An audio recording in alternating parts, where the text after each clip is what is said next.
Hello everyone, let's read a very beautiful poem written by Thomas Hood. I remember.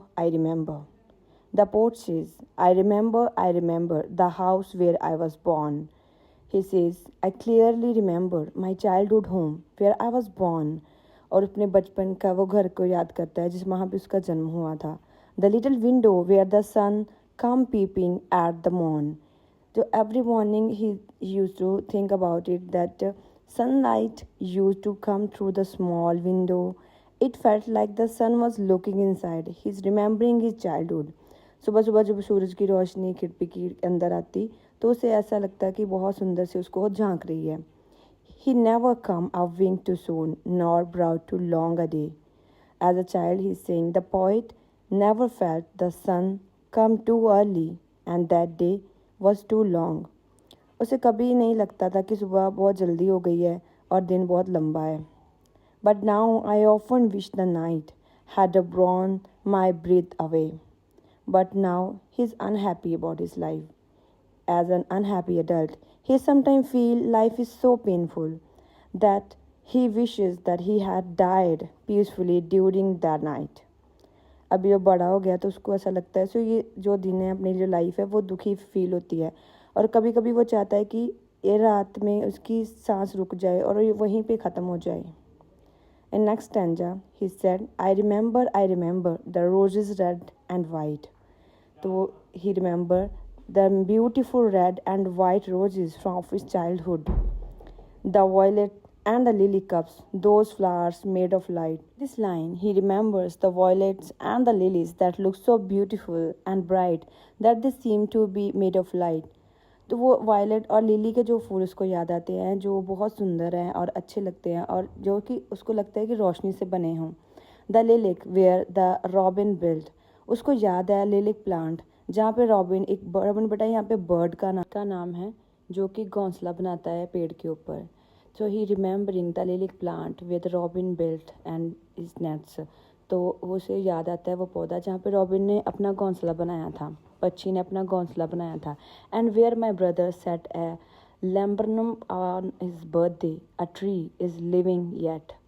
Now he is remembering that the laburnum tree his brother planted on his birthday. The poet is surprised and emotional because the tree is still alive. It means now he's saying that his brother may be no more, but the tree he planted is still alive.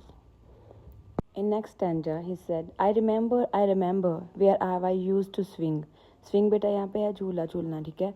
The poet remembered the place where he used to play on the swing during childhood. वो याद आता है अपना बचपन का वो झूला झूलना करता था जहाँ पे वो जगह.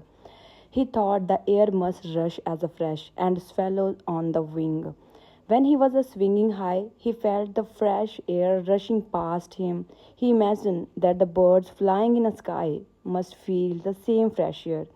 जब वो झूला ऊंचा जाता तो वो हवा की जो ताज़ी ताज़ी हवा उसको छूती तो वो सोचता कि वो आसमान में उड़ने वाला है. उसको ऐसा लगता कि वो पंछियों की तरह हवा की ताजगी महसूस कर रहा है. My spirit flu in feathers then that is so heavy now. As a child he felt light, free and joyful, but as if the spirit had wings. But now he feels emotionally heavy and burdened by life. वो अपने childhood का comparison करता है अभी की life में adulthood से जहाँ पे उसकी अभी लाइफ जो है वो फील करता है कि बर्डन वाली है और जो चाइल्डहुड था वो बहुत फ्री स्पिरिट था. बचपन में अपने आप को बहुत हल्का फील करता था. As summer pools could hardly cool the fever on my brows. Now the poet feels so troubled and worried that even cool water from the summer pools cannot cool his hot forehead. उसको ऐसा लगता है कि वो भी परेशान और बहुत अपने आप को दुखी फील करता है. गर्मियों में ठंडा पानी भी उसके माथे की जो गर्मी है उसकी जो बेचैनी है उसको कम नहीं कर पाते हैं. I remember the fee tree dark and high. वो याद करता है वो लंबे और गहरे रंग के जो पेड़, ठीक है. He remember the tall and dark fir tree from his childhood. I used to think their slender tops were close against the sky. So he saying as a child the tree looked so tall that he thought their tops were touching the sky. जब वो छोटा था तो हमारे बचपन में ऐसा होता है कि जो छोटा था तो पता लगता है, ऐसा लगता है कि जो पेड़ है वो ऊपर आसमान को छू रहे हैं। तो पोइट भी बोल रहा है कि मुझे ऐसा फील होता था कि जो जो पेड़ है उसके पत्ते आसमान को छू रहे हैं। It was a child ignorance but this a little Joy.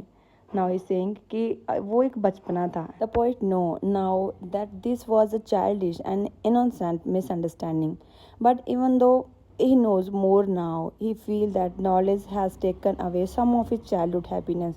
उसको लगता है कि अभी उसको सब पता है, वो बचपना था, मिसअंडरस्टैंडिंग थी, लेकिन अभी शायद उसको सब कुछ पता है, लेकिन जो अभी का जो उसकी नॉलेज है, उसकी जो एजुकेशन है, वो उसका बचपना कहीं ले गई है. To know that I am further off from heaven than when I was a boy. So as he said, when I was a child, he felt innocent, pure, happy and close to heaven. Now that he is older, he feels that he has lost some of that innocence and happiness. So emotionally, he feels further away from the heaven.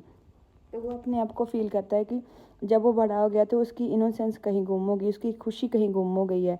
अभी उसको वो emotions feel नहीं होते हैं जो बचपन में वो खुशी फील करता था. स्टूडेंट, इन शॉर्ट अब अगर हम बात करें that the poet Mrs his childhood because he was happier, freer, even more innocent and saw the world as a magical. But now, growing up, give his knowledge, he also took away from some of that joy. तो उसको जब अपना बचपन याद करता है तो उसको अपने आप को आज़ाद और बहुत ही खुश महसूस करता था. लेकिन अभी उसको दुनिया की समझ आ गई है, उसको नॉलेज मिल गई है, लेकिन उसको लगता है कि वो जो ट्रू हैप्पीनेस है, वो जो खुशी है, अंदर से खुशी, जो बचपने की खुशी होती है, चीज़ों को एक मैजिकल दुनिया में जीने की जो खुशी होती है, वो उसकी ख़त्म हो गई है. So in this poem, the poet, I remember, he's remembering his beautiful memories of his childhood. Thank you everyone, and you go through all the word meaning given below. Thank you.